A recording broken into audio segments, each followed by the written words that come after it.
Hey guys, कैसे हैं आप सभी लोग। Welcome back to my channel AG and I मांगा। तो यार डिवाइन किंग की एक और बिल्कुल नए एपिसोड के साथ हाजिर हूँ, जो कि होने वाली है एपिसोड नंबर 8। तो अगर आपने अब तक मेरे चैनल को सब्सक्राइब नहीं किया है तो पहले जाकर के मेरे चैनल को सब्सक्राइब कर लीजिए, शुक्रिया। और शुरू करते हैं हमारा आज का ये वाला एपिसोड। तो जैसा की आप लोगों ने पिछले एपिसोड में देखा था, जियान चेंग वहाँ पे उससे लड़ने आए सभी लोगों को बुरी तरीके से पीटता है, साथ ही उनके बॉस को भी काफी ज्यादा पीट करके पकड़ लेता है। इसके बाद वो उस बॉस को एक पेड़ के सहारे बांध कर डाल देता है। और अब देखेंगे हम इसके आगे का एपिसोड की स्टार्टिंग में जियान चेन वहाँ पे बेहोश पड़े एक बंदे के पास जाता है और कहता है कि चलो देखते हैं कि आखिर इन लोगों के पास मुझे कुछ खास मिलता है कि नहीं। तभी जियान चेन को उनके पास से एक पोटली भरकर गोल्ड कॉइन्स मिलते हैं। जियान चेन कहता है कि ये तो बहुत अच्छा है, इन लोगों के पास कम से कम 3000 गोल्ड कॉइन्स तो मिले। फिर वो पोटली लेने के बाद जियान चेन वहाँ से जाने लगता है, लेकिन तभी वो लड़की जियान चेन को सर कहते हुए बुलाती है और फिर जियान चेन उससे पूछता है कि आखिर अब क्या हुआ। जिसके बाद वो लड़की जियांग चेंग से शर्माते हुए कहती है, आपने मेरी जान बचाई, मैं इसके लिए बहुत ज्यादा ग्रेटफुल हूँ और आप प्लीज मुझे अपना नाम बताएं ताकि मेरी जेंग फैमिली इसके बदले में आपको रीपे कर पाए। मगर दूसरी ओर जियान चेन वहाँ से जाते हुए उस लड़की से कहता है कि तुम्हें मुझसे थैंक्स कहने की कोई जरूरत नहीं है, मैंने तुम्हारे लिए कोई ज्यादा बड़ा काम नहीं किया है। और फिर जियान चेन उस लड़की की ओर एक बार देखे बिना ही वहाँ से चला जाता है, मगर पीछे से वो लड़की जियान चेन को आवाज लगाती रह जाती है। फिर जेंग युआन गुस्से में कहती है कि आखिर ये किस तरीके का पर्सन है, इसने तो जाते हुए मेरी ओर एक बार भी नहीं देखा और मुझे इग्नोर करके बड़ी आसानी से यहाँ से चला गया। और भाई इस सीन को देख करके हम लोगों को पता चलता है भाई हमारा जियान चेंग भी बिल्कुल लूफेंग की तरह ही सख्त लौंडा है, वो भी किसी भी लड़की को ज्यादा भाव नहीं देता। नेक्स्ट सीन में हम लोग देखते हैं जियान चेंग अपनी स्वॉर्ड का यूज करते हुए अपने सामने आई हर चीज को तबाह करते हुए अपना रास्ता बनाते हुए जा रहा होता है। जियान चेंग अपने सामने के रास्ते को देखते हुए कहता है, सो ये वाला रास्ता वैली की ओर जाता है, लकीली मैंने सारे ऑब्स्टिकल्स को साइड कर दिया है। फिर साथ ही जियान चेंग सोचते हुए कहता है कि अगर चेंग रूयू सही है तो मुझे यहाँ पर कम से कम 1 या 2 बीस्टों का सामना करना होगा और इसकी वजह से मुझे यहाँ पर काफी ज्यादा केयरफुल रहना होगा, क्योंकि ये बीस्ट उन लोगों से काफी ज्यादा स्ट्रॉन्गर होने वाले हैं जिन लोगों से पहले मैंने फिलहाल फाइट लड़ी है। फिर तभी हमें एक स्नेक जैसे बीस्ट की बॉडी को दिखाया जाता है और वो आगे की ओर बढ़ रहा होता है। तभी जियान चेंग को भी उसकी आवाज आ जाती है। फिर जियान चेंग कहता है कि यहाँ पर जो भी हो वो जल्दी से मेरे सामने आए। इसके बाद जियान चेंग को सामने से कोई आता हुआ फील होता है। फिर जियान चेंग अपनी स्वॉर्ड निकालते हुए कहता है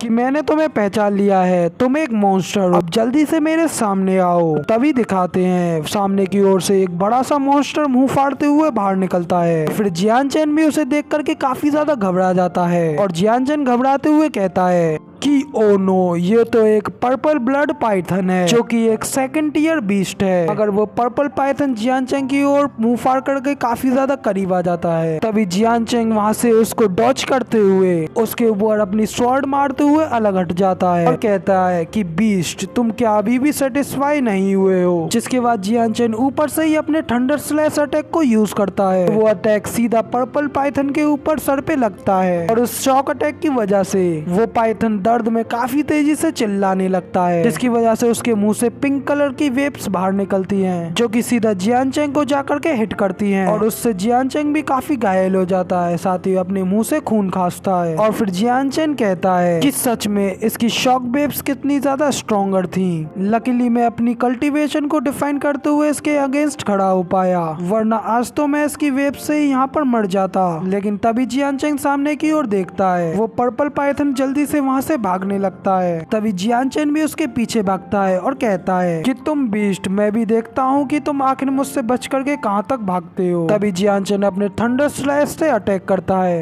और कहता है कि आज तुम मेरे हाथों से यहीं पर मरने वाले हो। फिर वो अटैक सीधा उस पर्पल पाइथन के जाकर के लगता है, इस वजह से उस पाइथन की सांसें रुकने लग जाती हैं, जिसके बाद वो बूम कर करके जमीन पर गिरता है और वहीं पर वो पाइथन मर जाता है। साथ ही जियान चेन भी उसके सामने थका हुआ खड़ा होता है। फिर जियान चेन कहता है कि तो फिर आखिर मैंने फाइनली इस डीमन स्नेक को खत्म कर दिया। और फिर नेक्स्ट सीन में दिखाते हैं जियान चेन एक केव के सामने खड़ा होकर के कहता है कि लगता है ये स्नेक इस केव को ही गार्ड कर रहा था। तो चलो देखते हैं कि आखिर इस केव के अंदर कुछ खास ट्रेजर मिलता है कि नहीं। और ये कह करके जियान चैन उस केव के अंदर घुसने लगता है। इसके बाद वो सामने की ओर देखता है, उसके सामने एक होली स्प्रिंग पूल होता है और उसे देख करके जियान चैन काफी ज्यादा खुश हो जाता है। साथ ही कहता है, सच में मुझे अभी भी ये बिलीव नहीं हो रहा कि ये एक्चुअली में एक होली स्प्रिंग है। सच में गॉड की अच्छी ब्लेसिंग्स मेरे ऊपर है। ये कह करके जियान चैन उस पूल के अंदर घुसने लगता है और फिर वो अपनी एम्पायर की मेमोरी को यूज करते हुए स्काई वेल हेवन को खोलता है और बाहर निकालता है। उसके थोड़ी देर बाद जियान चैन के पीछे एक बड़ी सी अरे फॉर्मेशन ओपन होती है और जियान चैन वहीं पे बैठा कल्टीवेट कर रहा होता है। साथ ही जियान चैन के इर्द गिर्द काफी सारी मार्शल आर्ट की टेक्निक्स भी घूम रही होती है। और फिर जियान चैन कहता है कि ये स्पिरिचुअल पावर मेरे लिए काफी है, इससे मैं अपनी रियल युआनजिन पावर के करीब पहुंच सकता हूँ और अभी ये काफी ज्यादा अच्छा टाइम है। मैं अपने लिए एक सुइटेबल स्किल को यूज करते हुए अपने इस टाइम का एक अच्छा इस्तेमाल कर सकता हूँ। फिर जियान चैन एक स्किल को पकड़ते हुए कहता है कि यहाँ मेरे माइंड के अंदर काफी सारी फाइटिंग टेक्निक स्किल्स हैं, लेकिन ये काफी ज्यादा शर्म की बात है कि इनको कोई भी एक आम आदमी यूज नहीं कर सकता। जिसके बाद जियान चैन अपनी काफी सारी फाइटिंग स्किल्स के बारे में बताने लगता है, जिसमें से एक टेक्निक का नाम ट्रैकलेस ब्लडी शैडो होता है। जियान चैन कहता है कि ये टेक्निक मैंने फाइनली मास्टर कर ली थी, इससे मैं इंस्टेंटली अपने थाउजेंड्स ऑफ डोपलगैंगर्स बना सकता हूँ, लेकिन मैं अपनी ये वीक सी कॉमन बॉडी के साथ इस टेक्निक को हैंडल नहीं कर सकता, इसलिए मैंने इसमें कुछ एडजस्टमेंट की हैं। जियान चैन कहता है कि मैं अपनी स्वॉर्ड मैडनेस की टेक्निक को ब्लडी शैडो के मूवमेंट्स के साथ बदलूंगा उस पॉइंट तक जहां तक एक सिंगल स्लैश की पावर इतनी ज्यादा हो सके जो कि 3 टायर ऑफ फाइटिंग को ओवरटेक करने के लिए काफी हो, जिसे मैं ब्रेक थ्रू करके जियान यून के नए लेवल पर पहुंच जाऊंगा। तभी नेक्स्ट सीन में जियान चैन को कल्टीवेट करते हुए 20 दिन बीत जाते हैं और फिर जियान चैन अपनी आंखें खोलता है। उसके सीने के सामने से गोल्डन लोटस की पावर्स चमक रही होती हैं। तभी जियान चैन काफी ज्यादा खुश होते हुए कहता है कि मैं रियली में एक सिंगल ट्राई में ही जियान युआन के 3rd लेवल को अचीव कर लिया है। लेकिन जैसा कि मेरे ओरिजिनल प्लान है, मुझे अपने लिंक क्लैन को बिल्ड करके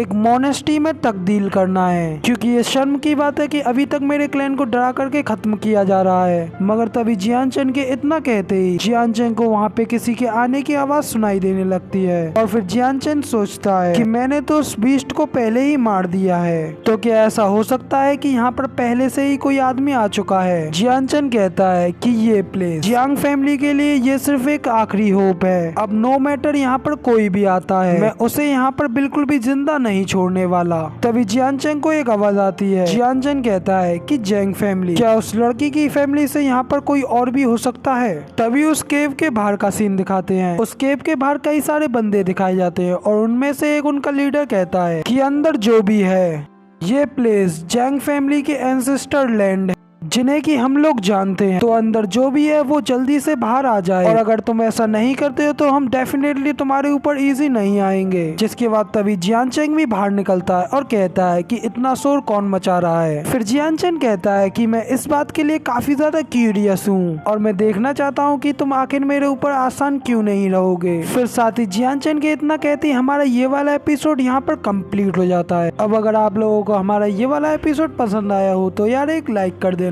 साथ ही कमेंट में बताना कि आपको हमारा ये वाला एपिसोड कैसा लगा, और नेक्स्ट आने वाले एपिसोड को देखने के लिए हमारे चैनल को सब्सक्राइब जरूर से कर लेना।